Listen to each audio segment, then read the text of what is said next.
Numbers 4. The Lord said to Moses and Aaron, "Take a census of the Kohathite branch of the Levites by their clans and families. Count all the men from 30 to 50 years of age who come to serve in the work at the tent of meeting. This is the work of the Kohathites at the tent of meeting, the care of the most holy things. When the camp is to move, Aaron and his sons are to go in and take down the shielding curtain and put it over the Ark of the Covenant law. Then they are to cover the curtain with a durable leather, spread a cloth of solid blue over that, and put the poles in place. Over the table of the presence they are to spread a blue cloth, and put on it the plates, dishes, and bowls, and the jars for drink offerings. The bread that is continually there is to remain on it. They are to spread a scarlet cloth over them, cover that with the durable leather, and put the poles in place. They are to take a blue cloth and cover the lampstand that is for light, together with its lamps, its wick trimmers and trays, and all its jars for the olive oil used to supply it. Then they are to wrap it and all its accessories in a covering of the durable leather, and put it on a carrying frame. Over the gold altar, they are to spread a blue cloth and cover that with the durable leather, and put the poles in place. They are to take all the articles used for ministering in the sanctuary, wrap them in a blue cloth, cover that with the durable leather, and put them on a carrying frame. They are to remove the ashes from the bronze altar and spread a purple cloth over it. Then they are to place on it all the utensils used for ministering at the altar, including the fire pans, meat forks, shovels, and sprinkling bowls. Over it they are to spread a covering of the durable leather and put the poles in place. After Aaron and his sons have finished covering the holy furnishings and all the holy articles, and when the camp is ready to move, only then are the Kohathites to come and do the carrying. But they must not touch the holy things, or they will die. The Kohathites are to carry those things that are in the tent of meeting. Eleazar, son of Aaron the priest, is to have charge of the oil for the light, the fragrant incense, the regular grain offering, and the anointing oil. He is to be in charge of the entire tabernacle and everything in it, including its holy furnishings and articles.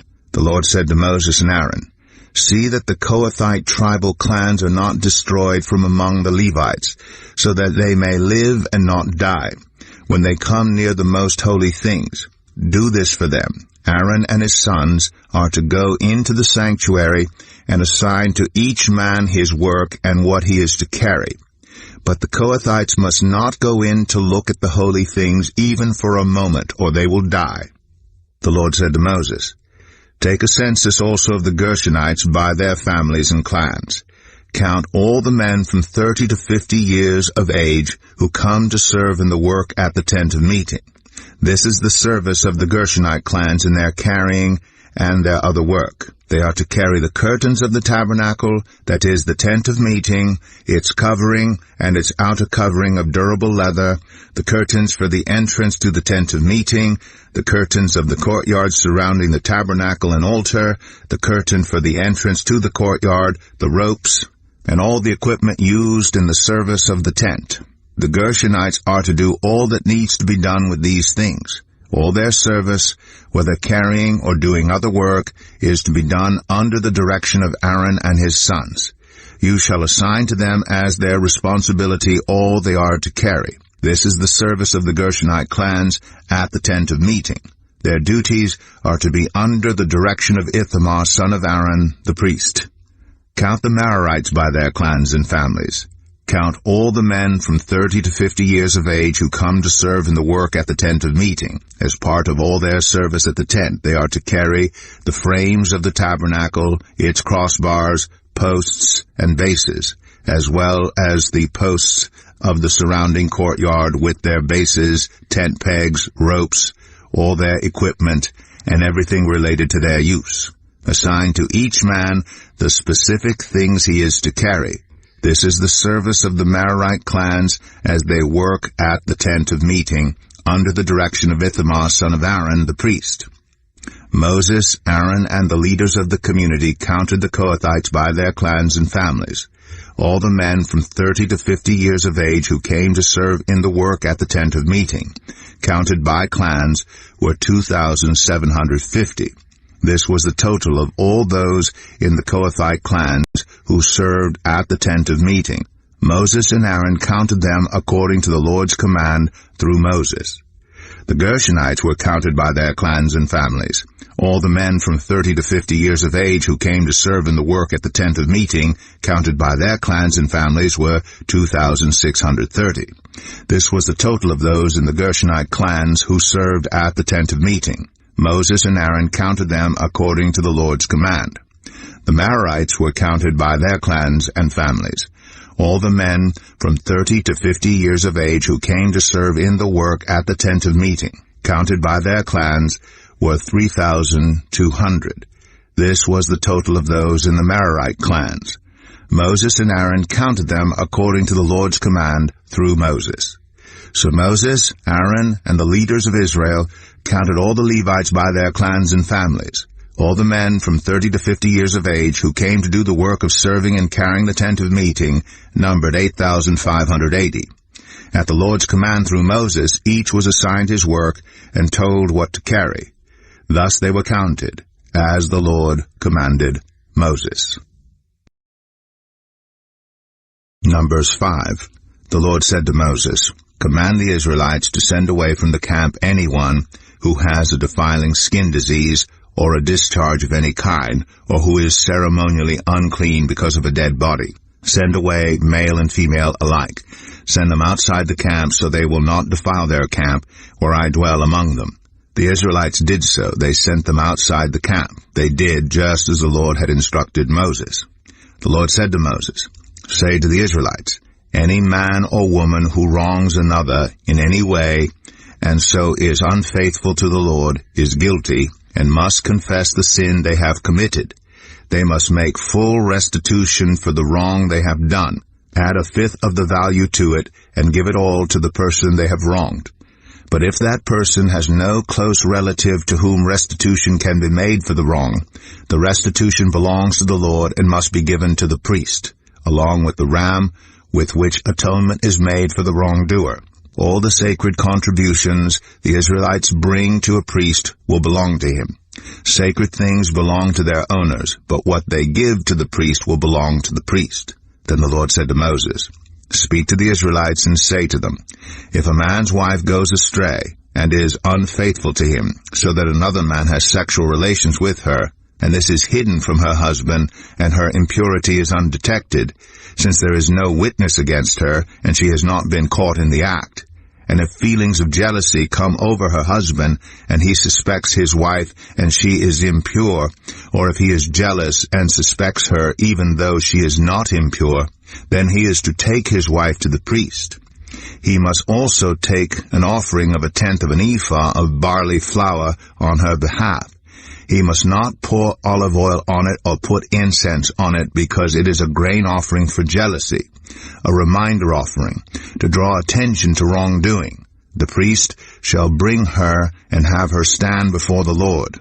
Then he shall take some holy water in a clay jar and put some dust from the tabernacle floor into the water.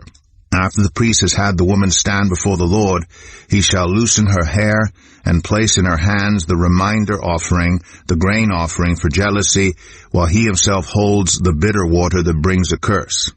Then the priest shall put the woman under oath and say to her, if no other man has had sexual relations with you, and you have not gone astray and become impure while married to your husband, may this bitter water that brings a curse not harm you.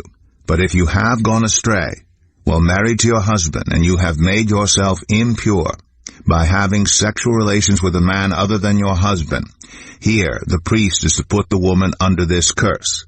May the Lord cause you to become a curse among your people when he makes your womb miscarry and your abdomen swell. May this water that brings a curse enter your body, so that your abdomen swells or your womb miscarries. Then the woman is to say, Amen, so be it. The priest is to write these curses on a scroll, and then wash them off into the bitter water. He shall make the woman drink the bitter water that brings a curse, and this water that brings a curse and causes bitter suffering will enter her. The priest is to take from her hands the grain offering for jealousy, wave it before the Lord, and bring it to the altar. The priest is then to take a handful of the grain offering as a memorial offering, and burn it on the altar. After that, he is to have the woman drink the water. If she has made herself impure and been unfaithful to her husband, this will be the result. When she is made to drink the water that brings a curse and causes bitter suffering, it will enter her. Her abdomen will swell, and her womb will miscarry, and she will become a curse. If, however, the woman has not made herself impure but is clean, she will be cleared of guilt and will be able to have children. This, then, is the law of jealousy, when a woman goes astray and makes herself impure while married to her husband, or when feelings of jealousy come over a man because he suspects his wife. The priest is to have her stand before the Lord and is to apply this entire law to her. The husband will be innocent of any wrongdoing, but the woman will bear the consequences of her sin. Number 6. The Lord said to Moses, "Speak to the Israelites and say to them, if a man or woman wants to make a special vow, a vow of dedication to the Lord as a Nazirite, they must abstain from wine and other fermented drink and must not drink vinegar made from wine or other fermented drink. They must not drink grape juice or eat grapes or raisins. As long as they remain under their Nazirite vow, they must not eat anything that comes from the grapevine, not even the seeds or skins. During the entire period of their Nazirite vow, no razor may be used on their head. They must be holy until the period of their dedication to the Lord is over. They must let their hair grow long. Throughout the period of their dedication to the Lord, the Nazirite must not go near a dead body. Even if their own father or mother or brother or sister dies, they must not make themselves ceremonially unclean on account of them, because the symbol of their dedication to God is on their head. Throughout the period of their dedication, they are consecrated to the Lord. If someone dies suddenly in the Nazirite's presence, thus defiling the hair that symbolizes their dedication, they must shave their head on the 7th day, the day of their cleansing. Then on the 8th day they must bring 2 doves or 2 young pigeons to the priest at the entrance to the tent of meeting.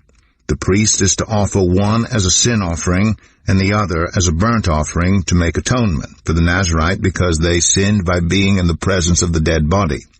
That same day they are to consecrate their head again. They must rededicate themselves to the Lord for the same period of dedication and must bring a year-old male lamb as a guilt offering. The previous days do not count because they became defiled during their period of dedication. Now this is the law of the Nazirite when the period of their dedication is over. They are to be brought to the entrance to the tent of meeting. There they are to present their offerings to the Lord, a year-old male lamb without defect for a burnt offering, a year-old ewe lamb without defect for a sin offering, a ram without defect for a fellowship offering, together with their grain offerings and drink offerings, and a basket of bread made with the finest flour and without yeast, thick loaves with olive oil mixed in, and thin loaves brushed with olive oil.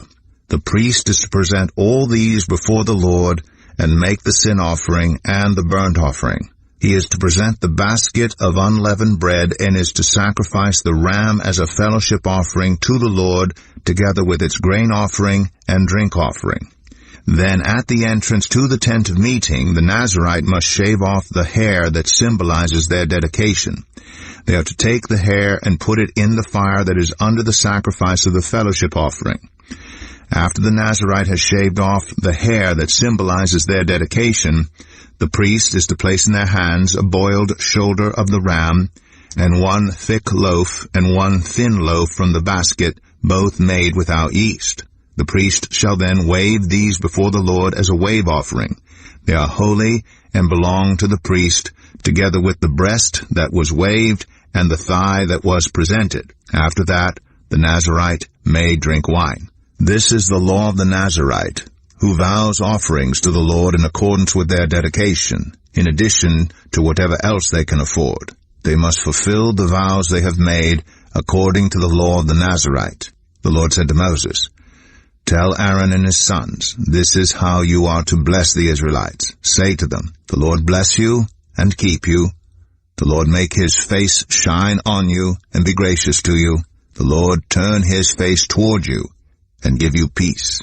So they will put my name on the Israelites, and I will bless them.